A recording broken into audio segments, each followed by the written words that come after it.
Hello everyone, welcome and welcome back to my YouTube channel Biochemophilic. I hope you are doing great, safe and sound at your home. आज की video में बेटा हम discuss करने वाले हैं एक पैरामीटर के बारे में which is a physico chemical parameter that is the DO which is a dissolve oxygen. It is a very important physico chemical parameter जो कि आज हम इस वीडियो में बेटा डिस्कस करेंगे. हम डिस्कस क्या क्या करने वाले हैं, फर्स्टली हम एक बार इसका ऊपर ओवरव्यू कर लेते हैं. हम डिस्कस करेंगे कि ये क्या होता है, इंट्रोडक्शन इसका देखेंगे, देन इसकी हम डेफिनेशन की बात करेंगे. देन हम इसकी बात करेंगे कि जो हमारा डिज़ोल्व ऑक्सीजन होता है उसके सोर्सेज क्या क्या होते हैं, कि वाटर के अंदर जो ये डिज़ोल्व ऑक्सीजन प्रोड्यूस होती है या पाई जाती है ये कहाँ से इसका सोर्स होगा.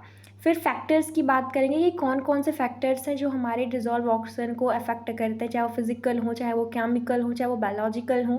देन हम डिज़ोल्व ऑक्सीजन के लेवल्स को जानेंगे कि किस लेवल की ऑक्सीजन जब हमारा डिज़ोल्व ऑक्सीजन जो होगा वो अगर है हमारे लैक में, पॉन्ड में, तो हमारा क्या मतलब वो अच्छा है या नहीं है उसके बारे में डिस्कस करेंगे. देन बेटा हम बात करेंगे क्या इंपॉर्टेंस होती है, ठीक है, ये किस तरीके से हमारे जो भी स्पीशीज़ हैं ऑर्गेनिज्म को हेल्पफुल होते हैं, ठीक है, या जो भी हमारी एक्वाकल्चर है उनमें हेल्प कैसे करते हैं. देन हमारे क्या मेजरमेंट, इस हम डिज़ोल्व ऑक्सीजन को अगर हमें मेज़र करना हो कि क्या लेवल है तो उसे हम किस मेथड से, क्या मेज़रमेंट करने का तरीका है, उसके बारे में डिस्कस करेंगे. देन बेटा हम कंक्लूसिवली समझेंगे क्या होता है. बेटा फटाफट से वीडियो को स्टार्ट कर लेते हैं टाइम को ना वेस्ट करते हुए. तो सबसे पहले बेटा बात आती है कि व्हाट इज़ डिज़ोल्व ऑक्सीजन. तो सिंपली बेटा हम बात कर सकते हैं कि डिज़ोल्व ऑक्सीजन का मतलब होता है DO, जिसको हम बोल सकते हैं कि एक फिजिको केमिकल पैरामीटर है. What is the meaning of physico chemical parameter. Physico chemical parameter का मतलब होता है कि एक ऐसा पैरामीटर जो किसी भी चीज़ की क्या करे, फिजिकल और केमिकल दोनों ही प्रॉपर्टी को क्या करे, डिटरमाइन करे. जैसे अगर मैं बात करूँ डिज़ोल्व ऑक्सीजन की, हमने इसको फिजिको केमिकल पैरामीटर बेटा इसलिए बोला क्योंकि जो हमारा वाटर होता है उसमें जब हम डिज़ोल्व ऑक्सीजन की जो मतलब की क्वालिटी होती है, जो हमारा वो जिस लेवल का डिज़ोल्व ऑक्सीजन रहेगा, अगर हमारा 18 to 12 मिलीग्राम पर लीटर है तो इसमें इट मीन्स वो एक्सीलेंट वाटर क्वालिटी है. तो सिंपली हम फिजिको केमिकल में उसकी फिजिकल और केमिकल पैरामीटर को डिटरमाइन करते हैं और जो क्वालिटी ऑफ वाटर होता है एक्वेटिक इकोसिस्टम में उसको हम डिफाइन करते हैं कि किस लेवल का DO हमारा या डिज़ोल्व ऑक्सीजन पाया जाता है. सिंपली अगर मैं बात करूँ कि ये हमारा क्या होता है, कैसे क्या आप बता सकते हो, तो जो हमारा ऑक्सीजन होता है आप सभी को पता है, ये तो बहुत छोटे बच्चों वाली बात है कि ऑक्सीजन का जो मतलब मॉलिक्यूलर फॉर्म में हम कैसे लिखते हैं, O+O=O2. तो सिंपली हम डिफाइन कर सकते हैं बेटा कि जो हमारा एक अमाउंट होता है फ्री मॉलिक्यूलर ऑक्सीजन का जो उस वाटर में डिज़ोल्व होता है, ठीक है. अब ये जो हमारा ऑक्सीजन जो इसमें डिज़ोल्व है हमारे वाटर में, तो अब ये बहुत सारे हमारे प्रोसेस के लिए इस्तेमाल किया जाएगा.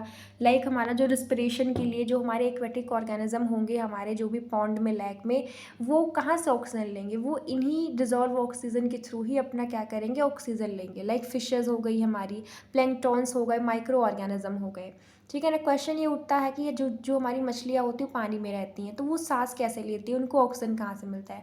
तो जो उनका ऑक्सीजन का सोर्स होता है वो यही डिज़ोल्व ऑक्सीजन है. और इन्हीं डिज़ोल्व ऑक्सीजन की जो क्वालिटी होती है या क्वांटिटी होती है, हम बोल सकते हैं वो तय करता है कि जो हमारे किस तरीके से हमारी जो फिशेस की ग्रोथ है, प्लैंकटॉन्स की ग्रोथ है, माइक्रो ऑर्गेनिज्म की ग्रोथ है, वो किस तरीके से और किस लेवल की होगी.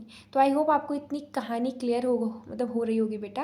देन बेटा हम ये भी बात कर सकते हैं कि जो हमारा लेवल ऑफ ऑक्सीजन होता है वाटर में वो कांस्टेंट नहीं होता है, वो बहुत सारे फैक्टर्स हैं. अभी हम वही आगे पढ़ेंगे ना, फैक्टर्स जो इन्फ्लुएंस कर रहे हैं, कौन कौन से फैक्टर हैं जो कि हमारे डिज़ोल्व ऑक्सीजन को अफेक्ट कर रहे हैं.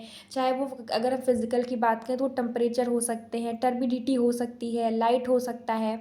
अगर हम केमिकल की बात करें तो कोई भी सैलिनिटी लेवल जो है वो डिज़ोल्व ऑक्सीजन को अफेक्ट कर सकता है. तो इससे क्या हम कह सकते हैं कि डिज़ोल्व ऑक्सीजन जो है वो एक वाटर की जो क्वालिटी को डिटरमाइन करता है, जिससे हमारे बहुत सारे जो एक्वेटिक ऑर्गेनिज्म है या फाइटोप्लैंक्टॉन्स हैं, ज़ूप्लैंक्टॉन्स हैं, जो ऑक्सीजन को टेक कर रहे हैं, तो वो एक तरीके का हमेशा नहीं रह सकता, उसमें उतार चढ़ाव आते रहते हैं, ठीक है. कभी अप्स तो कभी डाउन्स आते रहते हैं. जैसे हमारी लाइफ है उसमें भी अप्स एंड डाउन्स आते रहते हैं, वैसे ही हमारा जो ऑक्सीजन का लेवल है वो बेटा कांस्टेंट नहीं होता है. जो डिज़ोल्व ऑक्सीजन है वो पॉन्ड लैक में कांस्टेंट नहीं होती. तो आई होप आपको इतनी कहानी क्लियर हुई होगी.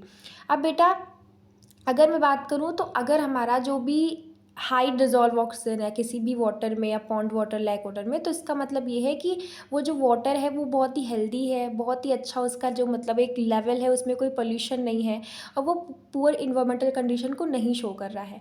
तो इस वजह से कोशिश यही रहनी चाहिए कि जो हमारा लेवल ऑफ डीओ है हमारा किसी भी पॉन्ड वाटर, लेक वाटर में, वो हमेशा हाई रहेगा, जिससे हमारे जो भी एक्वेटिक ऑर्गेनिज्म है उनकी प्रॉपर ग्रोथ हो पाएगी, प्रॉपर वो डेवलप कर पाएंगे। ठीक है, अब सिंपल डेफिनेशन की मैं बात करूँ तो डिजॉल्व ऑक्सीजन जो होता है ये कंसनट्रेशन होता है ऑफ ऑक्सीजन गैस का, जो कि इस वाटर में प्रेजेंट होते हैं। यूजुअली हम इनको मिलीग्राम पर लीटर में डिफाइन करते हैं और ये बायोलॉजिकल प्रोसेस के लिए अवेलेबल होता है, लाइक हमारा रिस्पिरेशन हो गया, हमारे जो भी हमारे किस तरीके से वो फोटोसिंथेसिस करेंगे, लाइक एक्वेटिक प्लांट्स हो गए, वाटर मूवमेंट कैसे होगा।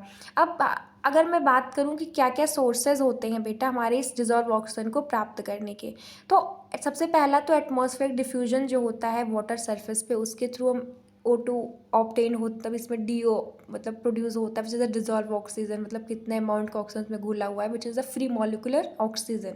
ठीक है, देन फोटोसिंथेसिस के थ्रू जो हमारे एक्वेटिक प्लांट्स एल्गी अपना खाना बनाते हैं उसमें भी O2 रिलीज होता है। देन वाटर मूवमेंट होता है एंड जो करंट प्रोड्यूस होता है उसके थ्रू। अब बेटा हम बात करेंगे कौन कौन से फिजिकल फैक्टर्स, मतलब कौन कौन से फैक्टर्स हैं जो हमारे डिजॉल्व ऑक्सीजन को अफेक्ट करते हैं, कि जिस वजह से वो हमारा वाटर में कॉन्स्टेंट डिजॉल्व मतलब एक लेवल उसका नहीं बना रह पाता। तो फिजिकल फैक्टर है बेटा, हम बात कर सकते हैं temperature, water movement, light intensity, turbidity, atmospheric pressure. Then हम बात केमिकल की करें तो केमिकल फैक्टर में सैलिनिटी लेवल भी हमारा DO को अफेक्ट करता है। ऑर्गेनिक मैटर जो होते हैं उसमें जो भी हमारे सबस्टांसेस हो गए, फिर BOD बायोलॉजिकल ऑक्सीजन डिमांड, जो भी न्यूट्रिएंट्स हो गए ऑर्गेनिक इनऑर्गेनिक मिला करके। देन बायोलॉजिकल फैक्टर्स में भी फोटोसिंथेसिस हो गया, रेस्पिरेशन हो गया एंड डिकम्पोजिशन हो गया। ये सभी फैक्टर्स क्या होते हैं, इन्फ्लुएंस करते हैं उसके DO लेवल को, जिस वजह से वो कॉन्स्टेंटली एक ही लेवल का DO लेवल नहीं रह पाता है और जिस वजह से हमारे बहुत सारे एक्वेटिक ऑर्गेनिज्म को बहुत ज़्यादा नुकसान होता है। ठीक है, देन अब हम बेटा बात कर सकते हैं कि डिजॉल्व ऑक्सीजन का लेवल कितना हो जो हमारे लिए बेस्ट हो, मतलब उसमें। तो सबसे पहले अगर हमें बेस्ट देना है तो 8 to 12 जो है बेसिकली वो बेस्ट माना जाता है, जो कि एक्सीलेंट माना जाता है। फिर 5 to 8 सुटेबल है, और 3 to 5 अगर लेवल है तो इसमें वो स्ट्रेसफुल है। एंड सब 3 मिलीग्राम पर लीटर से कम है तो वो डेंजरस है। ये जो टेबल है इसको हमें याद करना होगा कि कहाँ पर एक्सीलेंट है, कहाँ मतलब हमें याद रखना बेस्ट कौन सा है, सबसे वर्स्ट कौन सा है। ठीक है, बाकी मिडिल वाला तो हम ध्यान रख ही लेंगे। देन अब इम्पोर्टेंस क्या है, अगर डिजॉल्व ऑक्सीजन हमारे अच्छी नहीं होगी, ठीक है, उसका लेवल अच्छा नहीं होगा, तो क्या क्या प्रॉब्लम आएगी। तो सबसे पहले इंपॉर्टेंस ये होती है कि एक्वेटिक रिस्पिरेशन के लिए इंपॉर्टेंट है, जो भी फिशेस हैं, प्लैंक्टॉन्स हैं, उनके लिए इंपॉर्टेंट है। ये वाटर क्वालिटी की वाटर की क्वालिटी को इंडिकेट करता है। अगर हाई DO है तो इसके इट मीन्स वो गुड वाटर क्वालिटी है। ठीक है, फिर इकोलॉजिकल बैलेंस को मेंटेन रखते हैं, क्योंकि अगर हमारा वाटर जब DO का लेवल अच्छा होगा तो हमारे जो भी ऑर्गेनिज्म हैं वो प्रॉपरली उनमें रिस्पिरेशन हो पाएगा, उनमें मतलब डिक्लिनेशन नहीं आ पाएगा। ठीक है, और उसके साथ साथ फोटोसिंथेसिस की जो फिनोमिना है वो अच्छे से होगी, तो प्रॉपर वो अपना फूड बनाएंगे, प्रॉपर ग्रोथ होगी, तो एक जो इकोलॉजिकल सिस्टम है बैलेंस है वो बना रहेगा। सपोर्ट करता है न्यूट्रिएंट साइक्लिंग को, मतलब जो हमारी वो नाइट्रिफिकेशन, नाइट्रेट्स, अमोनिया, इन सब का। फिर एक्वाकल्चर में तो इंपॉर्टेंट रोल प्ले करता है फिश की ग्रोथ के लिए। अब जो हमने कहानी समझी थी ना बेटा कि जो लेवल होता है कि 3 to 15 होगा तो बेस्ट होगा, सुटेबल कब होगा, वर्स्ट कब होगा, तो उसको हम मेज़र कैसे करेंगे लेवल्स को, तो उसके लिए विंकलर मेथड होता है और एक होता है DO मीटर। इन दो यंत्रों से हम इस्तेमाल करके हम DO का लेवल चेक कर सकते हैं। सो बेटा सिंपली जो हमने इतनी कहानी समझी थी कि DO क्या है, क्या डेफिनेशन होता है, क्या इंपॉर्टेंस होता है, कैसे मेज़र कर सकते हैं, तो कंक्लूसिवली हम इतना क्या बोल सकते हैं कि DO जो एक हमारा फिजिको केमिकल पैरामीटर है, जो कि हमारे एक्वेटिक लाइफ की और वाटर क्वालिटी को क्या करता है, मेंटेन रखता है, और जो प्रॉपर मॉनिटरिंग हमें हेल्प करता है इन्वायरमेंटल, तो जो हमारी इन्वायरमेंट की कंजर्वेशन करने के लिए और फिशरीज़ की मैनेजमेंट के लिए, एक्वाकल्चर के लिए या मैरीकल्चर के लिए। सो आई होप बेटा आपको ये वीडियो पसंद आई होगी, and if you like this video and please share with your friends. Thank you so much for watching this video.